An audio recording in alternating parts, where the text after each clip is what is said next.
Hey, salutation, it's David, DAV. Why? It's another video fully packed with facts related to the days that we are, so you can boost up your knowledge, impress anyone, any days. Yes, it's your week of fact, and it starts now. Today it's Phil, our Stapler's Day. Well, that's funny if you didn't find anything good to speak about for today, but I just hope what's coming is more interesting. Yes, it's interesting, funny, really worth watching. You know what to do then, because you're losing them. So now that's full. Let's move on to the next day. Let's speak about Coke. Oh yes! Now, Coke. Oh yes! Most of us drink Coke, so you will be able to drop this fact more or less anywhere. At a pub, at a friend's house. Hey Davey, instead of talking your nonsense, can you finish your story before I finish a bottle of Coke? That's a deal, brother. Oh yes! You don't have bigger. And now. Are you ready? Yeah. Go! It's in 1894 that for the first time Coca-Cola was sold in bottles after a shop owner was impressed by its sales.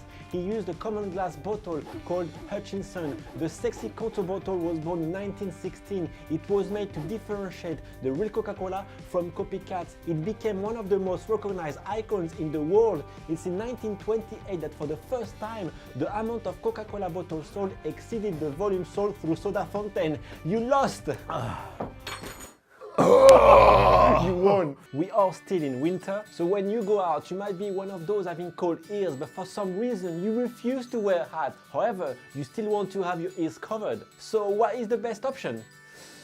Every time I'm asking some questions, some of you are trying to answer it. It's not questions. I mean, okay, go ahead. Well, you could wear earmuff. Yeah, innit? That's correct. Well, an ugly word, but earmuff. It's in 1873 that Chester was certainly like you, fed up of having his little ears all red because of the cold. So he asked his grandma to sew tufts of fur between loops of wire. Aren't you feeling better with yourself now, knowing earmuff was born? Welcome to my community. That's one of the perks. Don't forget to subscribe. He invented it only at 15 years old. Gosh, me at 15, I wasn't inventing anything. I told you I'll kick your face. No! Yeah, let's be real, huh? Show us really what you were doing. I told you I'll kick your ass. No!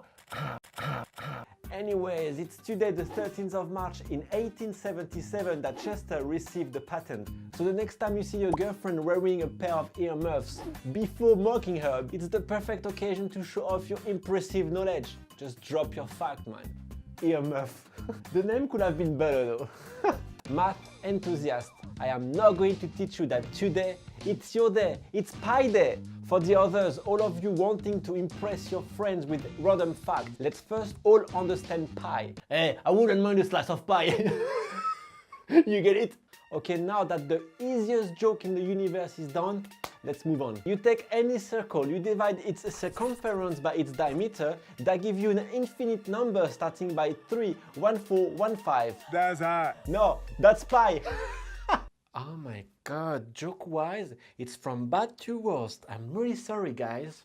March 14, 1592 at 6:53 and 59 seconds was the largest correspondence between calendar dates and significant digit of pi. Yeah, I know they love pi so much that they look for this kind of things. The most recent one was March 14, 2015 at 9:26 AM and 53 seconds. And they are so much in love with pi that there is also world record in 2015 that this guy managed to recite 70,030 digits of pi. Blondie, yeah? Ask me my phone number. Okay, what's your phone number? I bloody don't know! You now know that pi goes on forever. It has no repeating pattern. It's infinite. You can find all the combinations. If you search long enough, you can find your date of birth, your parents, your neighbors. You get the point. So an important question, why is pi infinite? Why? Hey, salutation! What is pi infinite? In 1891, Jesse invented a new type of transportation which was going to participate in making us more lazy. Yes, you guessed it, he invented the first working escalator, patented March 15, 1892, which was put in use for the first time in New York City. An earlier version of the escalator was patented in March 1859, but was never built. So next time you find yourself on an escalator trip, instead of staying silent, being ashamed of your lazy ass, drop this fact, it's a quick one. Today I want to speak about rockets. With Elon Musk and his recent launch, it's the perfect occasion to do a brief history of rockets. Okay, so you're completely ignoring your concept and totally ignoring today's date. Of course not, Blondie, chill out, listen up. The first rockets were made using gunpowder and were used as a propulsion system for arrows. Let's fast forward a few centuries. In 1861, William, which was ahead of his time, was the first to give a scientific explanation of the potential using rockets for space exploration. In 1903, Constantine published the first serious scientific work on space travel, and he was one of the first who mentioned liquid fuel. Hello, I'm still waiting today's date, huh? Well, Blondie, it's today, in 1926, that Robert launched the first liquid fuel rocket in the world. Look at him proudly standing next to his launching frame. But that looks so small though, he couldn't bring anyone in space, could he? Well noted. For that we had to wait 1961. Yuri Gagarin was the first human in space using a Vostok rocket. Oh my god!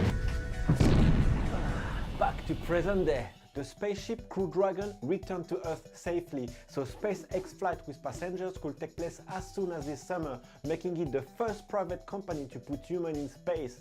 And that, going in space, is clearly something I would love.